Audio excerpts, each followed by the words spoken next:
Kang Deddy, Gubernur Konten. Namanya Rudy Mas'ud, Gubernur Kalimantan Timur, yang sedang sangat ramai sekarang. Dibincangkan oleh banyak orang di berbagai platform media sosial, dari mulai TikTok, Instagram, YouTube, dan lain sebagainya. Kenapa? Karena dia menyindir Gubernur Jawa Barat sebagai Gubernur Konten. Lalu KDM langsung menjawab sangat telak. Ketika rapat dengan DPR RI. Ya, kalau kita mendengarkan paparan Gubernur Jawa Barat mengenai tata kelola pemerintahan, itu sangat meresap ke hati gitu loh. Kita sebagai orang awam, orang kampung, ngerti kalau mendengarkan Gubernur Jawa Barat sedang ngomong. Dan catat satu Pak Gubernur Kaltim ya, warga Jawa Barat seneng punya gubernur yang aktivitasnya, kesehariannya di-share. Karena kita menjadi tahu apa yang menjadi kerja-kerja gubernur selama ini, bukan seolah-olah lagi ya, kita nggak tahu sebagai masyarakat kerja gubernur itu apa, apalagi persoalan yang sangat sensitif, anggaran, nggak tahu. Dan sekarang dibuka semuanya oleh Gubernur Jawa Barat dan masyarakat senang itu ya. Kita coba cek sama-sama nih, sedang sangat ramai. Yang kami hormati juga Ibu Wamen Mendagri, terima kasih banyak Ibu Wamen, dan seluruh gubernur yang hadir hari ini. Kang Deddy, Gubernur Konten, mantap nih Kang Deddy nih. Dan terakhir tadi Pak Gubernur Kaltim mengatakan Gubernur Konten, alhamdulillah dari konten yang saya miliki itu bisa menurunkan belanja rutin iklan. Biasanya iklan di Pemprov Jabar kerjasama medianya 50 miliar. Sekarang cukup 3 miliar tapi viral terus. Baik pimpinan yang saya hormati, kita langsung saja. Kita tahu bahwa daerah-daerah hari ini mengalami penurunan dana alokasi. Bahkan ada beberapa daerah yang hampir tidak lagi memiliki kemampuan untuk memenuhi kebutuhan dasar pembangunannya karena dihabiskan untuk belanja pegawai. Ada pengangkatan P3K memiliki implikasi terhadap terkurasnya dana alokasi pembangunan dan DAU. Kemudian yang berikutnya, setelah itu dana DAK mengalami penurunan, terutama di bidang infrastruktur. Ini memiliki implikasi yang cukup luas terhadap kinerja pembangunan di setiap daerah. Kalau data-datanya kita sudah sampaikan lah, nanti tinggal dilihat. Nah, seluruh problem itu menurut saya harus segera diselesaikan dalam kerangka kerja, dalam rekrutmen kepegawaian P3K yang sesuai dengan kualifikasi yang dibutuhkan oleh daerah. Saya berikan contoh misalnya, tidak semua menurut saya seleksi untuk P3K atau ASN itu harus melalui pendekatan seleksi digital. Kenapa? Karena ada beberapa spesifikasi pekerjaan yang itu tidak perlu digitalisasi. Sopir truk sampah itu nggak usah seleksi ASN menurut saya. Tukang sapu itu tidak usah. Tukang taman tidak usah. Tenaga office boy tidak usah, tenaga pengamanan tuh tidak usah. Apa sih dampaknya dari rekrutmen ini? Yang pertama dari sisi rekrutmennya terjadi rekrutmen ASN dan P3K, tetapi di sisi lain kebutuhan yang dibutuhkan oleh daerah dan provinsi itu tetap dilakukan. Pada akhirnya ngangkat lagi melalui outsourcing. Ini pertama pendekatan. Kemudian yang kedua, bahwa BUMD pasti kualifikasinya nanti data disampaikan, ada sehat, ada dalam kategori sehat banget, ada yang dalam kategori tidak sehat. Yang tidak sehat kami lagi lakukan audit investigatif, kemudian nanti akan dilakukan 2 pilihan, diteruskan atau ditutup. Nah, problem dari BUMD itu di daerah itu satu saja, BUMD diisi oleh tim sukses. Itu problemnya, sehingga profesionalismenya dikesampingan. Rambu-rambu ini harus segera dibangun dengan baik. Terus kemudian yang berikutnya, ini Jawa Barat. Jawa Barat ini provinsi menurut saya paling aneh. Jumlah penduduknya hampir 50 juta, terbesar di Indonesia. Tetapi jumlah desanya kecil dibanding Jawa Tengah. Jumlah kelurahannya kecil dibanding Jawa Tengah. Jumlah kecamatannya kecil dibanding Jawa Tengah. Sehingga desa di Jawa Barat ada yang menanggung penduduk satu desa 150.000. Nah, komposisi dana desa itu pendekatannya tidak seperti itu. Tetap saja pendekatan-pendekatan normatif daerah. Ini yang harus segera dilakukan evaluasi. Ini. Dan kemudian yang berikutnya adalah juga semestinya Komisi 2 memelopori daerah desa yang sudah berubah karakternya menjadi kelurahan karena pertumbuhan industri, harus segera dibuat kelurahan, tidak desa lagi. Karena pendekatan kewilayahan sudah tidak relevan lagi dengan jumlah penduduk yang tidak monokultur, yang sudah plural. Yang perlu dilakukan pendekatan birokratif bukan berdasarkan pendekatan politik. Ini yang harus dilakukan. Kemudian yang berikutnya adalah daerah menanggung beban apa lagi? Instansi vertikal seperti Kementerian Agama itu kewenangannya banyak banget, ngurus madrasah diniyah, madrasah sanawiyah, madrasah aliyah, masjid, pondok pesantren, tapi duitnya nggak bawa. Nah, pada akhirnya kalau gubernur tidak memenuhi, kalau bupati tidak memenuhi kebutuhannya, maka nanti akan dibenturkan dengan isu agama, tidak berpihak pada kepentingan umat. Padahal di satu sisi dia masih memiliki kewajiban-kewajiban terhadap sekolah SD negerinya masih roboh, SMP negerinya masih roboh, SMA negerinya masih roboh. Nah, problem seperti ini kalau dibawa ke wilayah politik DPR, maka kita akan mendominasi kepentingan ini dibanding kepentingan internal kita yang menjadi kewajiban dasar kita. Untuk itu nanti ke depan Kementerian Agama harus jelas. Kalau dia mengatakan bahwa masjid tanggung jawab Kementerian Agama, madrasah diniyah tanggung jawab Kementerian Agama, madrasah sanawiyah Kementerian Agama, madrasah aliyah negeri Kementerian Agama, termasuk juga madrasah aliyah swasta, pesantren adalah di bawah Kementerian Agama, uang di Kementerian Agama diperbanyak agar mereka bisa mandiri. Sehingga fiskal kabupaten, fiskal kota, fiskal provinsi sangat berimplikasi kuat bagi kesejahteraan publiknya dan bagi apa yang menjadi kewajiban dasarnya. Kemudian yang berikutnya adalah ini urusan otonomi di Jawa Barat, lucu. Ada kabupaten yang penduduknya 6 juta. Ada kota yang penduduknya hanya 250.000 tapi berbatasan. Saya berikan contoh misalnya, dulu di wilayah selatan karena waktu itu ketua Komisi 2-nya itu dapilnya Ciamis, Banjar, Pangandaran, sehingga pertumbuhan otonominya cepat. Kabupaten Pangandaran, Kota Banjar, Kabupaten Ciamis.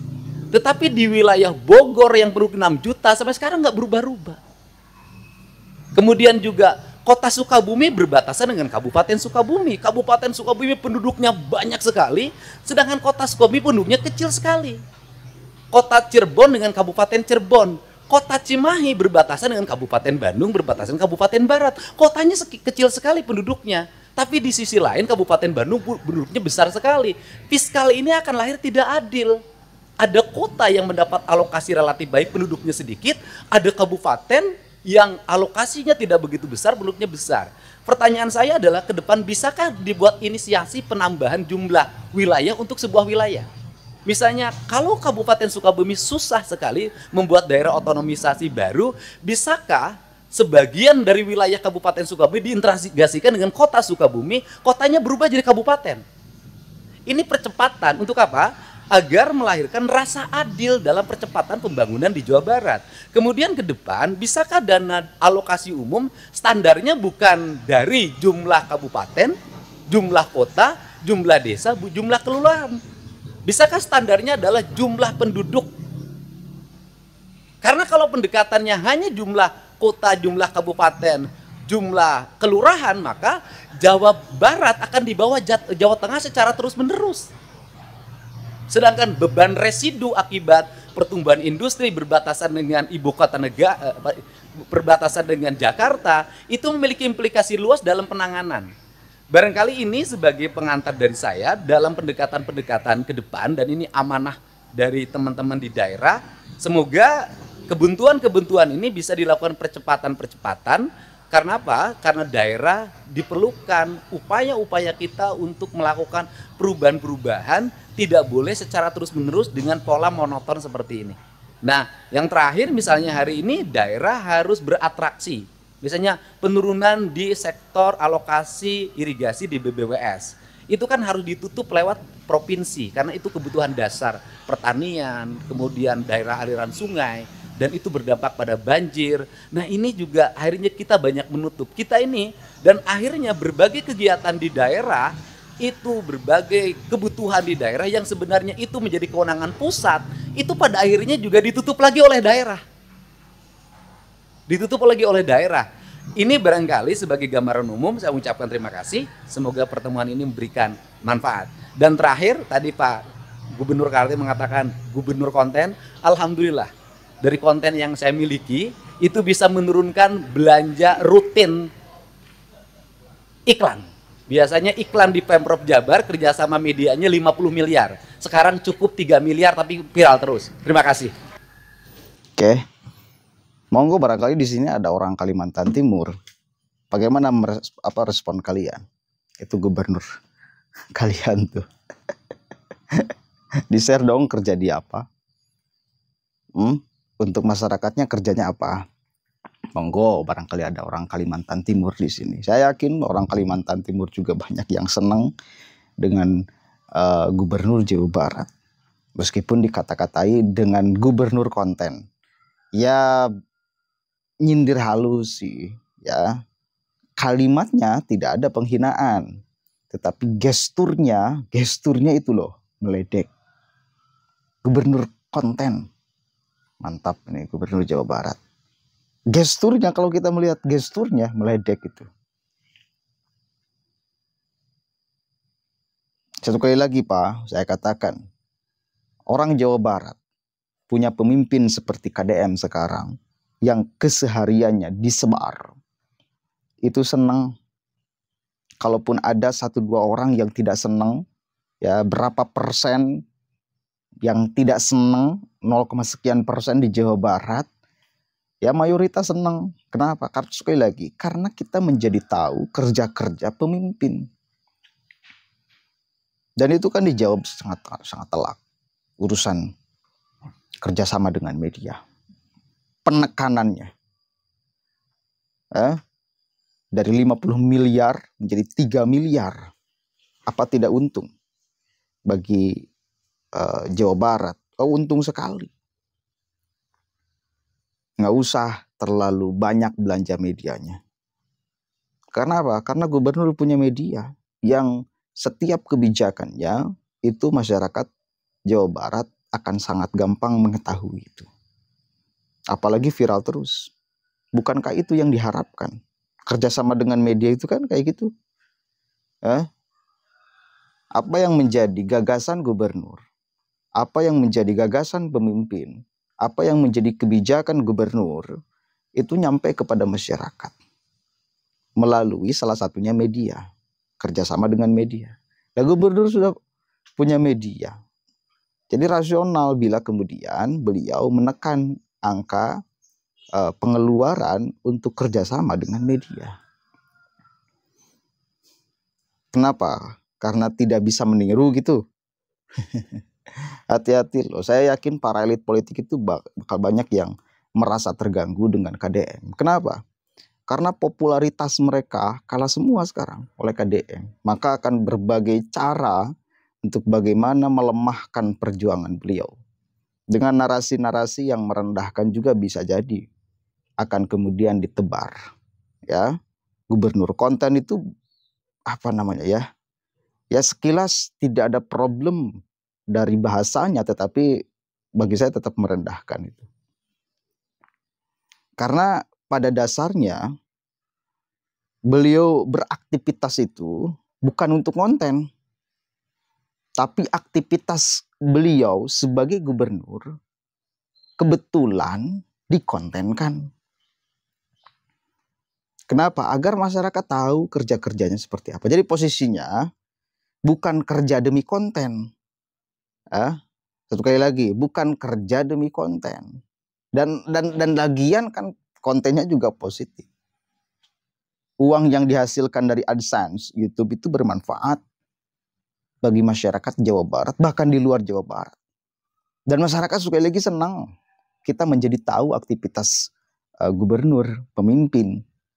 Menjadi tidak ada yang disembunyikan. Dari mulai anggarannya yang biasa sakral, katakanlah seolah-olah masyarakat kalau mengetahui itu, wah, seolah-olah sangat rahasia. Sekarang kan nggak ada rahasia-rahasia di Jawa Barat. Persoalan dana hibah dibuka semua.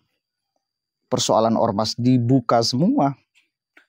dan lain sebagainya, tambang ilegal dan lain sebagainya dibuka semua, kita menjadi tahu. Ya.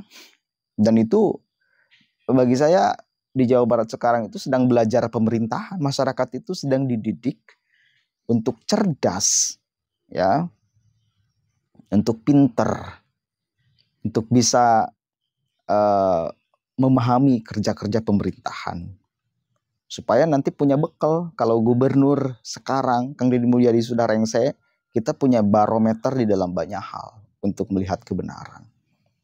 Ya, begitu.